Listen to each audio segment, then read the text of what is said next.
So, if you've just joined us, I'm Emma from Just Fabrics, and the wonderful Fiona from Fiona Howard Designs is joined us today, and we're going to do a live Q&A discussing all things wallpaper, from designing to colour schemes to hanging, and she's going to give us some wonderful tips on everything really.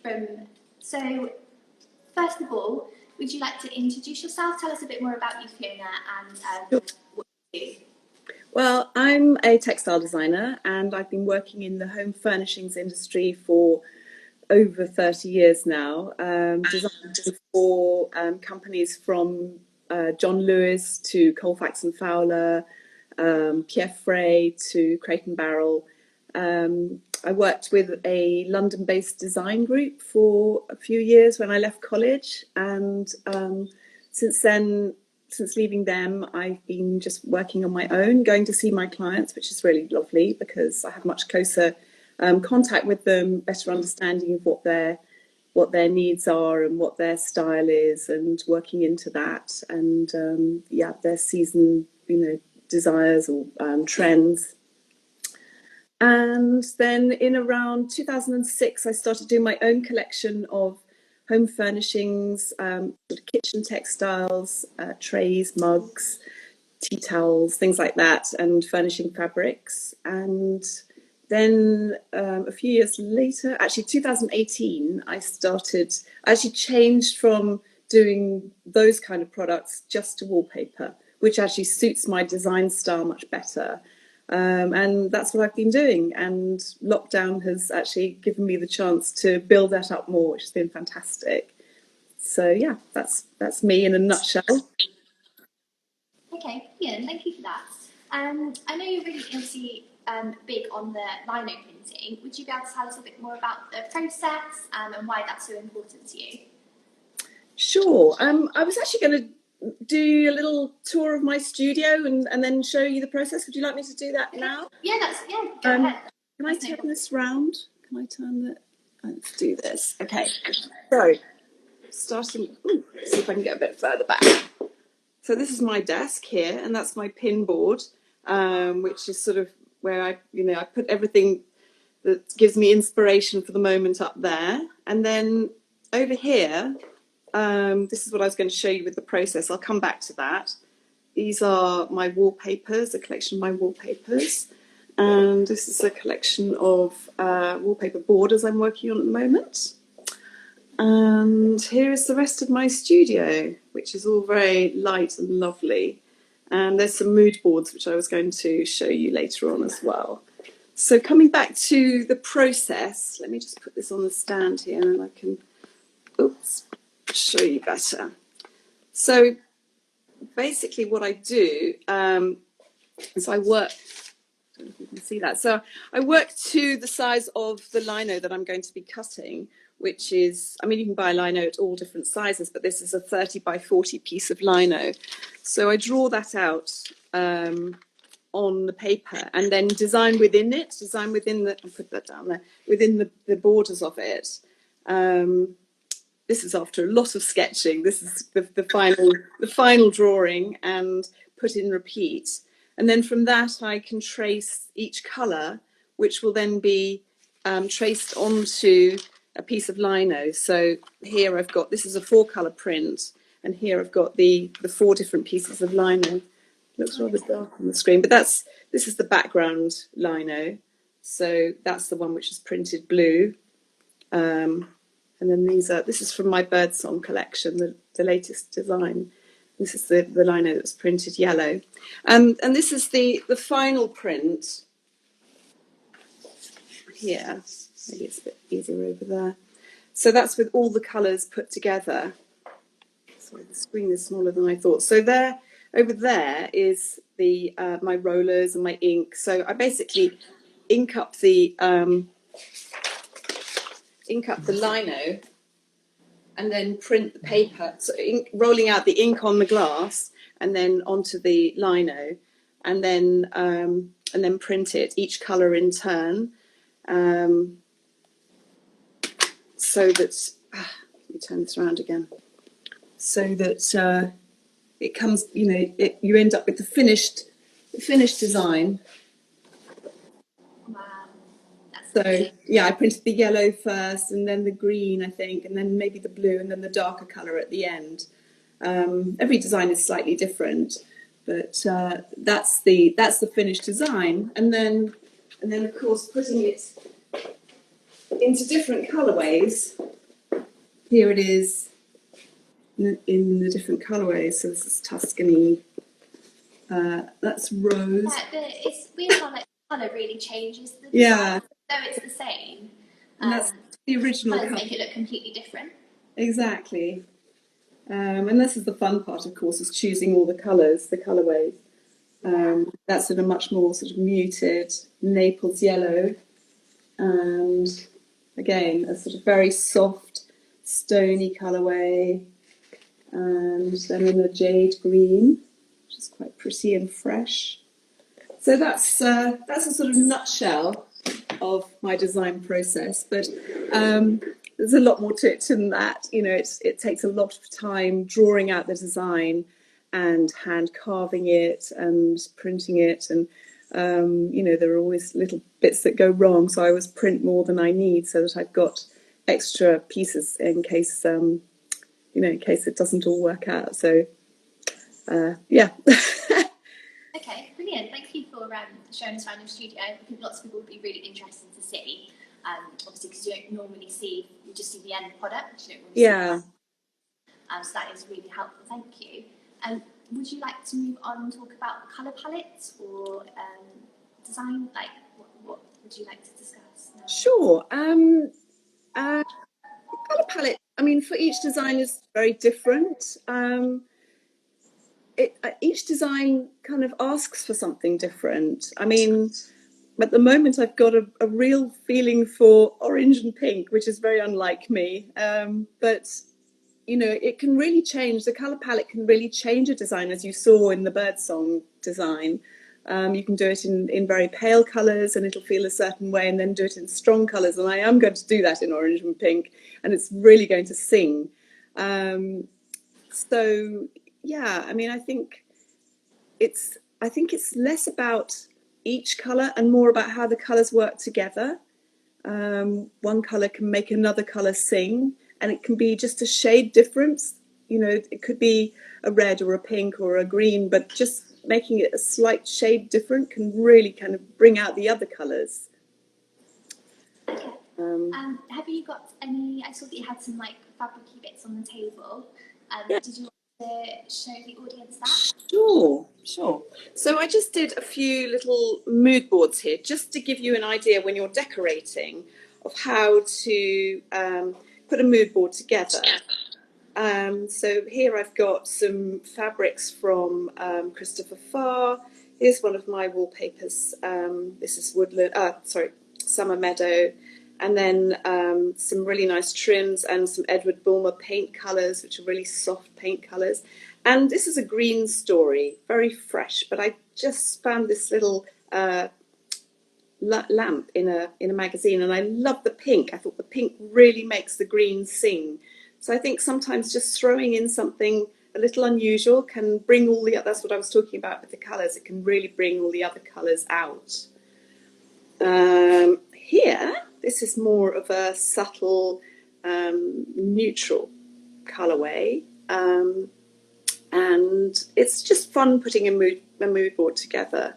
You know, this is my woodland wallpaper, and I've taken that as a starting point and then found some other neutrals, some plaids, and I really love the idea of having a sort of bamboo feel as well in there. So that's why I've just put the paintbrushes in. It's not really, it's more about the feel. You can throw things into your mood boards that maybe aren't relevant, but have the feel of what you're looking for. So that was that one. And then over here, this one was based on rock pools, my rock pools wallpaper, which I designed based on the beach near here, which is just beautiful. And sort of keeping in the theme of that with the shells, and I found this lovely John Lewis fabric, which has got a sort of pebbly feel to it. Again, I think the idea of having bamboo, a little bamboo table, and there's some nice paint swatches and a sort of seaweedy feel. Sorry? Or the woods work lovely with like, sort of neutral schemes, sort of like Yeah, that. yeah. And this, I thought, hang on, I need to stand up a little bit further, I think. You know, this is a blue scheme, blue and white. Who doesn't love blue and white? Works well, you know, in a kitchen or a bedroom. It's really lovely. And blue and white china, of course, is really beautiful. That's why I threw those plates in there as well. But I thought the yellow too just gives that pop of colour. You know, if it's all blue and white, it's going to be a bit, just needs something else, I think. It just needs another ingredient. And I love that yellow bowl and also the yellow stool. I thought was really sweet. So I just threw those in. But just very simple, neutral. This is a John Lewis fabric and Ian Mankin's stripes. Of course, stripes will go with anything. So if you're struggling for something to go with your floral or, you know, a design which is maybe quite complicated, it's always good to have some plains, and a stripe will kind of go with anything, I think. And this is the last one. This is based on the woodland wallpaper I just showed you. Just picking out really the colours in that. So this, I don't know how well the colours are showing up on this. I've got some light on it, but picking up this sort of tealy green in the fabric here, and yeah, and just in the neutral. This is a Romo neutral as well, and yeah, just picking out the colours. So if you've got a very ornate, you know, over patterned wallpaper or furnishing, just to pick out colours from it, either in plains or, I mean, this is patterned, but it just goes beautifully with this green here. Okay, so let's turn it around again. Thank you for showing us. I just wanted to quickly say that lots of you are joining us. That's brilliant. If you do have any questions while we're on the live, we will collate those at the end and make sure that Fiona asks answers them for you. Okay. So now we're going to kick off the questions, if that's all right with you, Fiona. Sure. Yep, so the first lot of questions are about you.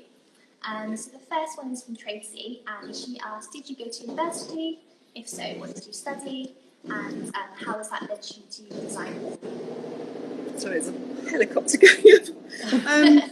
Yes, I did go to university, Tracy. I did a 2-year sort of foundation course. It was a diploma course in, first of all, sort of foundation, and then in printed textiles. And then I went to Middlesex University in London and studied printed textiles for 3 years, a degree course, which was fantastic, a really fantastic course. I mean, I haven't been back since, but I'm sure it's still just as good. And it was very painterly. We painted huge, we were encouraged to paint, you know, 6-foot paintings and then use those as our inspiration. So it was a very free course, and yet we learnt everything. And this was days before computers, so we learnt to do everything by hand, mix the colours, learnt all about dyes and about screen printing, how to set up the screen printing table, and print and repeat, design and repeat, obviously.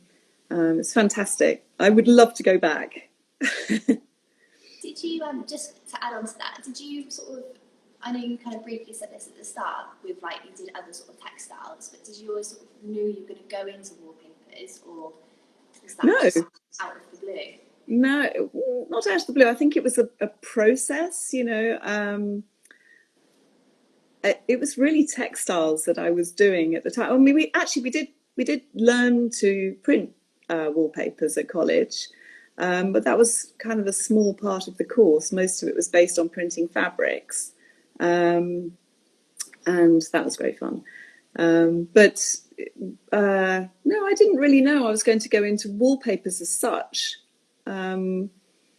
But I mean, over the years, I've designed for so many different companies, and designing everything really from bed linen to kitchen textiles, mugs, and you know, tablecloths to wallpaper. You know, I've done all these different things along the way, and I think at the end of the day, it was wallpapers I really enjoyed designing for. At the end, you know, I've been doing it for so long.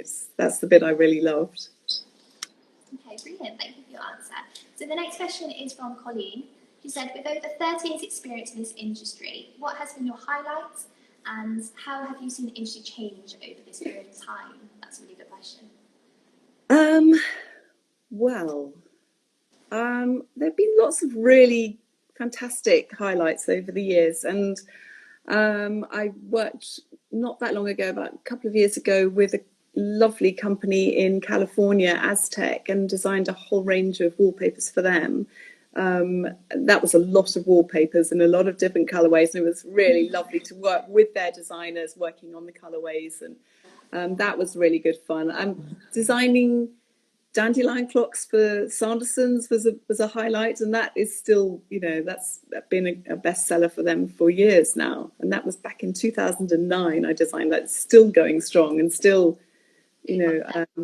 put on all sorts of products. I've seen it on hand creams and rugs and everything. So that was fantastic. But I think at the end of the day, it's doing my products, my collection, having complete control over it, complete control over the colours and how they all go together. I think that has to be the highlight. So what was the end of that question? And if it was, how have you seen the industry change over time? Well, I guess, it goes up and down, and there have been moments where everything's been minimalist. That's quite a scary moment for a textile designer, when nobody wants pattern on anything. So, it fluctuates. I think, this last couple of years has been a massive change. But for me, it's given me the time to create my own collections. So, yeah. Okay, so the next question is from Sarah, and she's asked, how do you calculate how many rolls are needed for a room? Well, the best way, if you're using my wallpapers, Sarah, the best way to calculate is to go onto the wallpaper page and put in the dimensions of your room. So the height in either feet or meters and the width of the room in either feet or meters. And it will tell you how many wallpaper rolls you need. If I would put in a little bit more, and if it jumps up to another roll, definitely get another roll, because you're always going to be trimming off bits, top and bottom. And depending on the height of your room and the repeat of the design, bits will be trimmed off. You can use them later for all sorts of other things, in lining drawers or covering shoe boxes. But don't skimp. Always be slightly generous. But yes, you can use the calculator on my wallpaper pages. Will help. It's a bit like fabric, really, where you have to over-allow just in case. Yeah, exactly. And you can always, there are, I've got so many bits of old fabric that I use for all sorts of things. So, and the same goes for wallpaper. It's all kinds of things you can do. And if you look at the ideas page on my website, I did a whole thing in lockdown of what to do with one roll of wallpaper. So, yeah. That's actually a really handy tip. I will have a look at that, because it sounds nice to do it in a drawer or something else. That sounds interesting. So the next question is from Alice, and she says, I have a dark blue kitchen. I'm planning to wallpaper the main wall. How do I choose the best wallpaper so the room doesn't appear small? And is the scale of the design important depending on the size of your room? Yes, Alice, this is a very tricky one, because I can't see your room. Yes, I would say the scale is important, but don't necessarily think just because you've got a small room that you should have a small pattern. I would try, on my website there's a visualizer, and I would try that, where you take a photograph of your room and upload it to the visualizer, and then you can try different patterns in it. And it'll give you a good idea of what looks nice and what doesn't. It's very tricky for me to say what would look good without actually seeing the room. Are you trying to make it a feature wall, or are you going to use it as a backdrop for hanging lots of pictures on? Are you trying to maybe make a little nook area? It's difficult to say. So Alice, if you have joined us in the live, if you head over to Fiona's website, she has a visualizer tool, just upload your photo and you'll be able to sort of see the steps. Sure. Or you can always contact me afterwards, you know, send me an email, send me pictures, and or call me and we can discuss it. Sure. And her other question about scale of design, is that important depending on how big your wall or your room is? Yes, it can be, but don't always assume that a small room needs a small wall, a small pattern, because that's not always true. You know, you can make a big splash. I mean, in a downstairs loo, think how much fun you could have having, you know, a really big pattern in a tiny room. So it doesn't always go, and sometimes a big pattern can make a small room feel bigger. It doesn't always make it feel smaller. So it is relevant, but it depends on the room. Okay, brilliant. So the next question is from Becky. I've always been scared to use wallpaper because it's not as easy to change like paint. Do you have any hanging tips for removing the wallpaper? Well, I can't talk about other people's wallpaper, but I can tell you that my wallpaper is very easy to remove. When we first moved into our house, we wallpapered parts of it just for fun, just for Christmas, before we started redecorating. Oh, and we literally afterwards we just stripped it off. We just pulled it off, and it all came off in one sheet. So it's pretty tough, and it should come off really easily. I can't tell you about other people's wallpaper, but don't be scared to wallpaper. It's easier than you think. It really I is. think lots of people do get worried the fact that they think it's hard to remove. Yeah. But yeah, I think wallpapers used to be. They used to be, but certainly mine isn't. Okay, so the next lot of questions are about designing and inspiration. So the first question is from Jackie, and she said, who or what is your inspiration when designing? Wow, Jackie. Well, everything. William Morris has got to be the king of repeating block prints, and you know he will forever be my design hero. But for inspiration, I turn to nature always, and at the moment, I mean, it's just everything everywhere is bursting with inspiration. There's so much out there. Everything's growing, flowers, plants, weeds.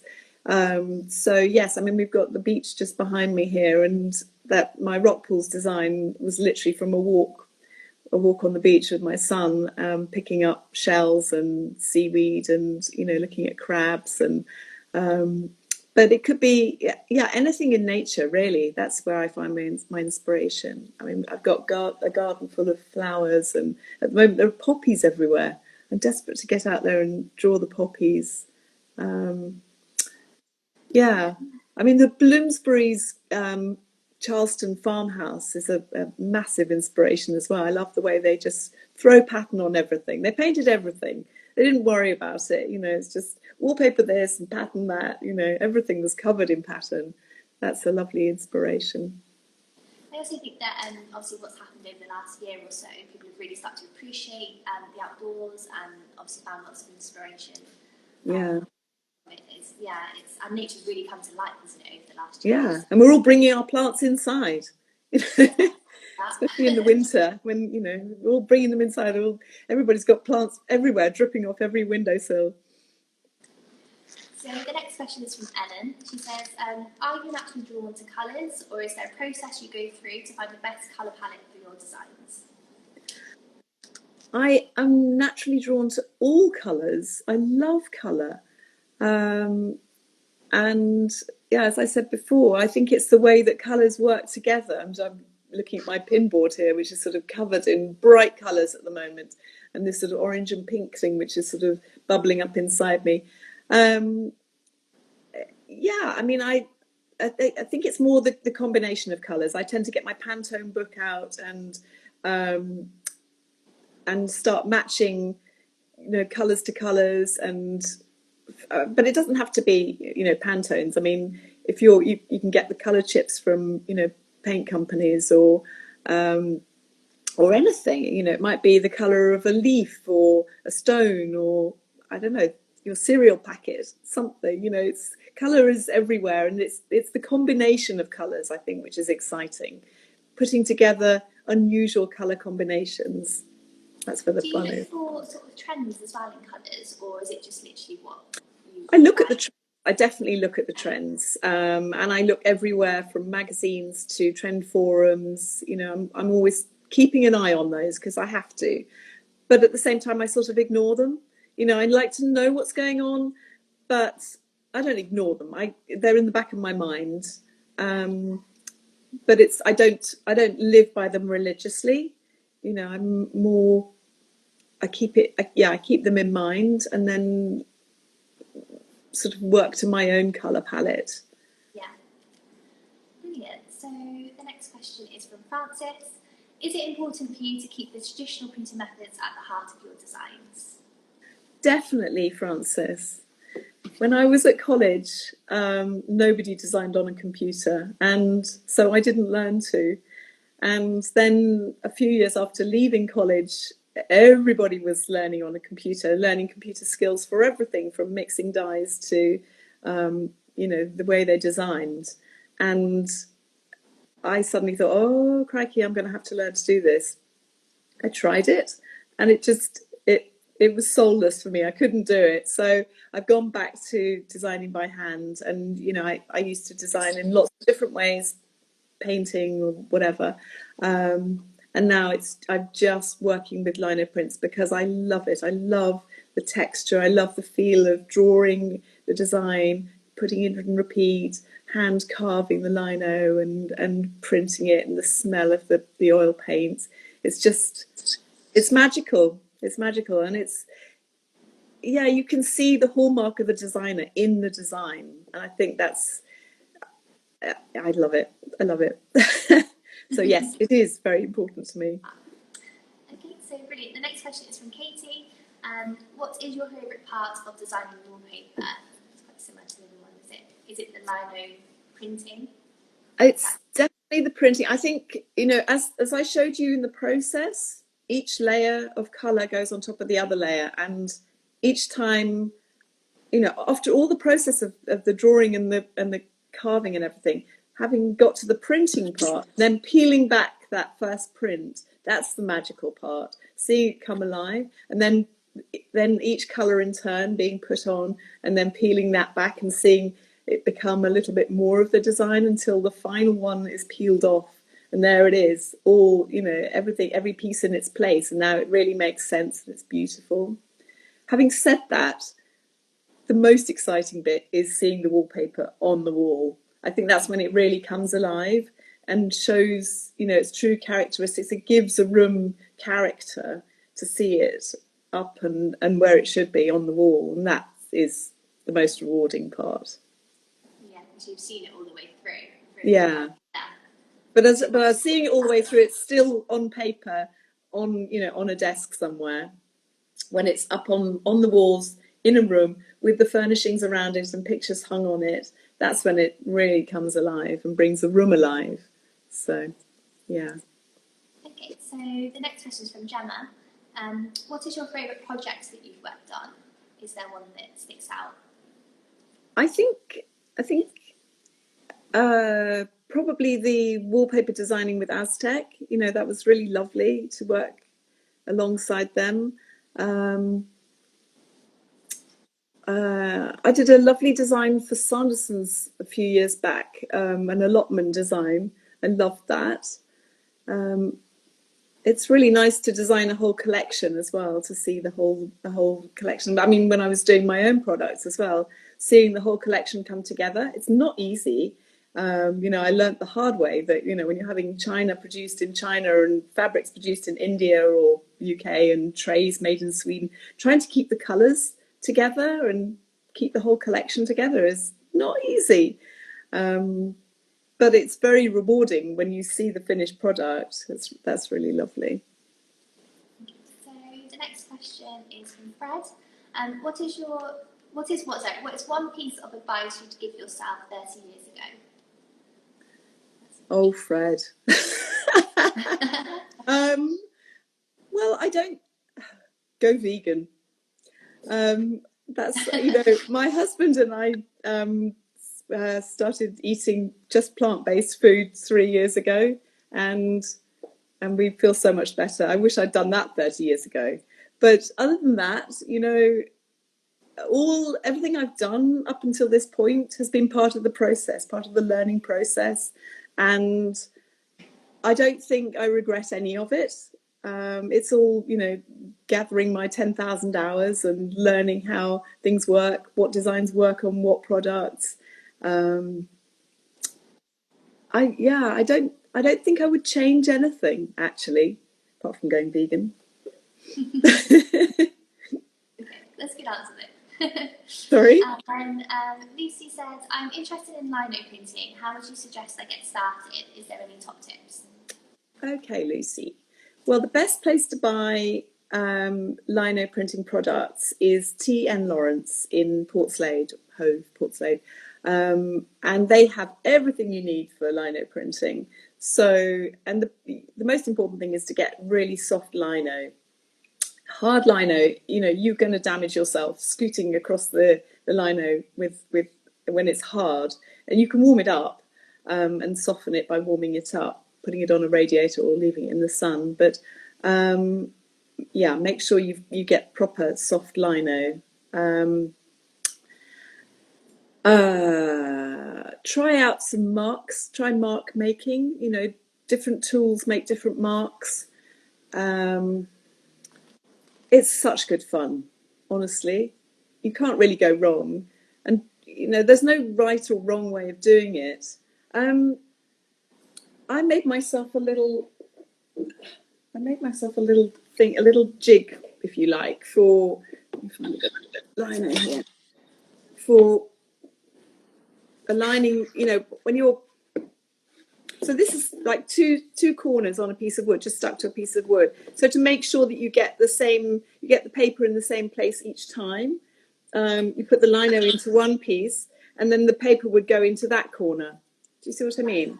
Yeah. So, and if you're printing, you want it to be on a Christmas card, and you want it to be in the same place each time. You can put these corners wherever you like. They could be closer, or if you're printing more than one colour, so you've got more than one lino and you want to make sure you get it in the same place each time, that helps. You're aligning it in the same place each time, so that's quite helpful.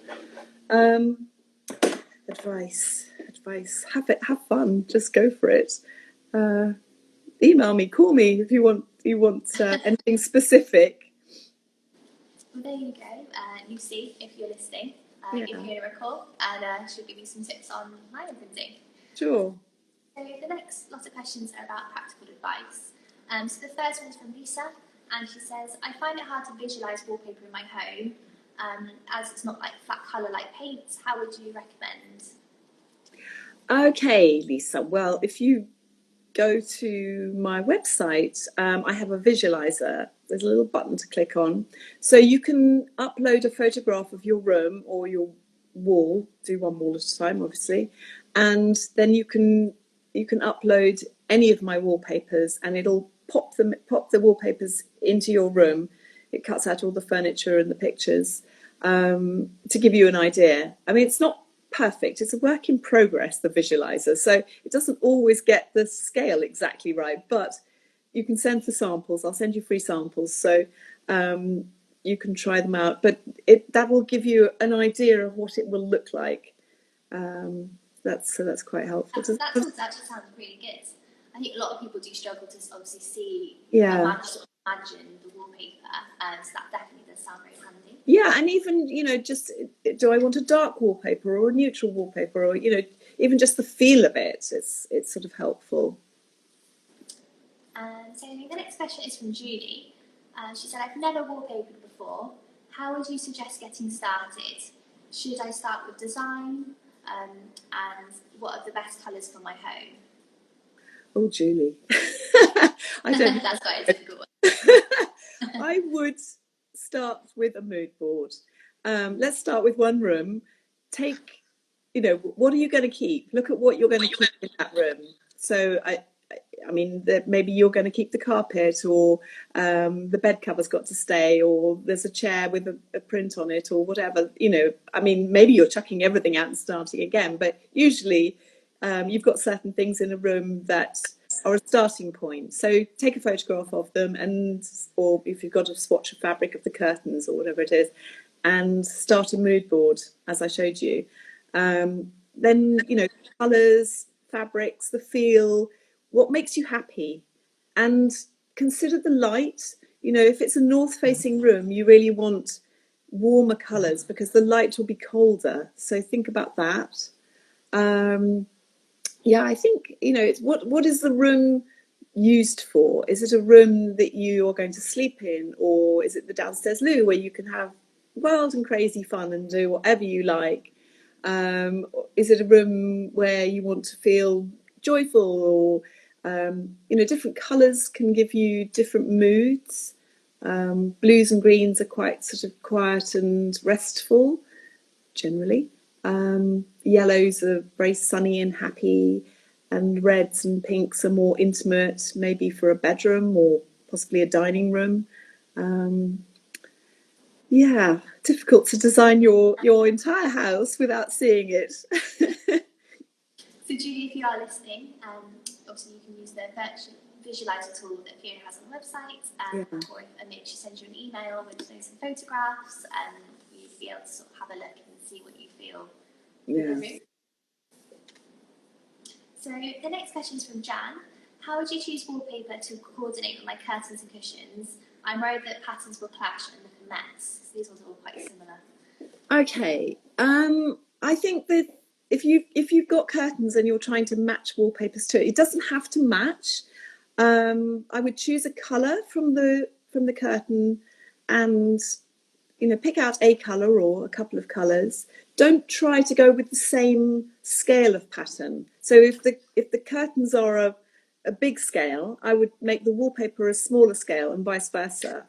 If they're the same scale, I think then you're going to run into clashing problems. Yeah, I think, you know, it doesn't have to match, and pattern on pattern can look wonderful, but try and get the colours, the colour feel.